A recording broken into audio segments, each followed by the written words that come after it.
Sir ಇನ್ನೊಂದು ಇತ್ತೀಚೆಗೆ ನೀವು ಮಾತನಾಡಿದ ಒಂದು ಮಾತು ತುಂಬಾನೇ ವೈರಲ್ ಆಗೋಗ್ಬಿಟ್ಟಿದೆ. ಅಂದರೆ ಬಿಗ್ ಬಾಸ್‌ನಲ್ಲಿ ಪಿ.ಆರ್ ಟೀಮ್‌ನ ಇಟ್ಕೊಳ್ಳುವಂಥದ್ದು. ಪಿ.ಆರ್ ಟೀಮ್‌ನ ಇಟ್ಕೊಂಡು ಏನೆಲ್ಲ ಮಾಡ್ತಾರೆ ಅವರು ಅಂತ ಹೇಳ್ಬಿಟ್ಟು. ಅಂದರೆ ಅವ್ರಿಗೊಂದು ಫ್ಯಾಮಿಲಿ ಇರುತ್ತೆ ಅನ್ನೋದನ್ನು ನೋಡಲ್ಲ. ಅಷ್ಟು ಲೈನ್ಸ್‌ಗಳನ್ನ ಮೀಮ್ಸ್‌ಗಳಲ್ಲಿ ಹಾಕಿರ್ತಾರೆ. ಮೇ ಬಿ ನೀವು ಕೂಡ ಫಾರ್ ದ ಫಸ್ಟ್ ಟೈಮು ನೀವೇ ಫೇಸ್ ಮಾಡಿರೋದು ಅಂತ ಅನಿಸುತ್ತೆ. ಸೊ ಏನು ಅನಿಸುತ್ತೆ ಈ ಥರ ಅಂದರೆ ಒಂದು ಲೆವೆಲ್‌ಗೆ ಇರಬೇಕು ಅಂತ ಅನಿಸುತ್ತೆ ಎಲ್ಲವೂ ಕೂಡ. ಅದು ಮಿತಿ ಮೀರಬಾರ್ದು ಅಂತ ಅನಿಸುತ್ತೆ. ನಿಮ್ಮ ವಿಷಯದಲ್ಲೇ ಮಿತಿ ಮೀರಿಬಿಟ್ಟಿತ್ತು ಬಿಡಿ.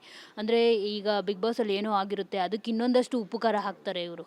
ಇನ್ನೊಂದಷ್ಟು ಜಾಸ್ತಿ ಮಾಡ್ತಾರೆ. ಸೊ ಏನು ಹೇಳ್ತೀರಿ ಇದ್ರ ಬಗ್ಗೆ ಅಂತ?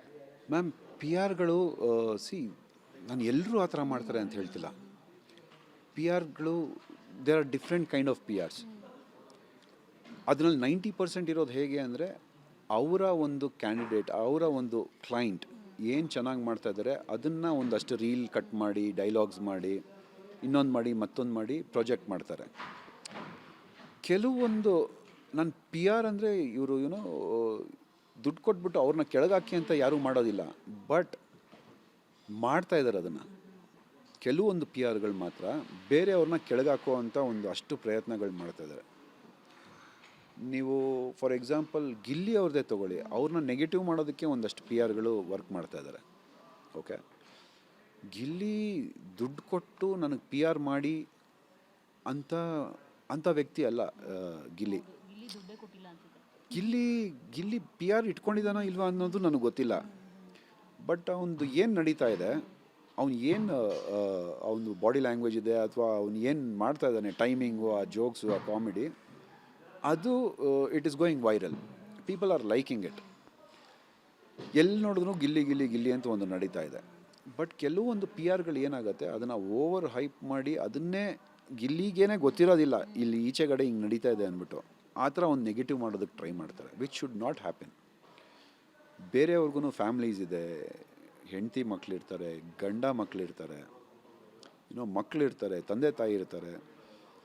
ಅವ್ರು ಹೊರಗಡೆ ಇದ್ದಾಗ ಅವ್ರಿಗಾಗೋ ನೋವುಗಳು, ಅವ್ರಿಗಾಗೋ ತೊಂದರೆಗಳು, P R agents you should know what you are damaging ಅನ್ನೋದು. ತುಂಬ ತುಂಬ ತುಂಬ ಮೆಂಟಲಿ ಸ್ಟ್ರೆಸ್ ಆಗ್ತಾರೆ. It leads to lot many things.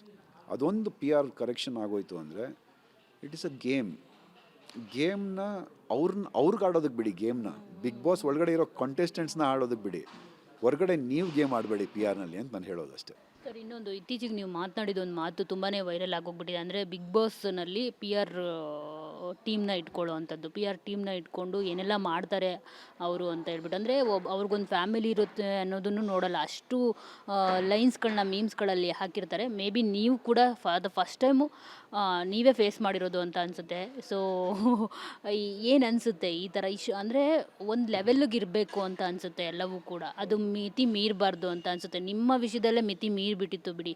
ಅಂದರೆ ಈಗ ಬಿಗ್ ಬಾಸಲ್ಲಿ ಏನೋ ಆಗಿರುತ್ತೆ ಅದಕ್ಕೆ ಇನ್ನೊಂದಷ್ಟು ಉಪ್ಪು ಖಾರ ಹಾಕ್ತಾರೆ ಇವರು. ಇನ್ನೊಂದಷ್ಟು ಜಾಸ್ತಿ ಮಾಡ್ತಾರೆ. ಸೊ ಏನು ಹೇಳ್ತೀರಿ ಇದ್ರ ಬಗ್ಗೆ ಅಂತ? ಮ್ಯಾಮ್ ಪಿ ಆರ್ಗಳು ಸಿ ನಾನು ಎಲ್ಲರೂ ಆ ಥರ ಮಾಡ್ತಾರೆ ಅಂತ ಹೇಳ್ತಿಲ್ಲ. ಪಿ ಆರ್ಗಳು there are different kind of P Rs. ಅದರಲ್ಲಿ 90% ಇರೋದು ಹೇಗೆ ಅಂದರೆ ಅವರ ಒಂದು ಕ್ಯಾಂಡಿಡೇಟ್, ಅವರ ಒಂದು ಕ್ಲೈಂಟ್ ಏನು ಚೆನ್ನಾಗಿ ಮಾಡ್ತಾ ಇದ್ದಾರೆ ಅದನ್ನು ಒಂದಷ್ಟು ರೀಲ್ ಕಟ್ ಮಾಡಿ, ಡೈಲಾಗ್ಸ್ ಮಾಡಿ, ಇನ್ನೊಂದು ಮಾಡಿ, ಮತ್ತೊಂದು ಮಾಡಿ ಪ್ರಾಜೆಕ್ಟ್ ಮಾಡ್ತಾರೆ.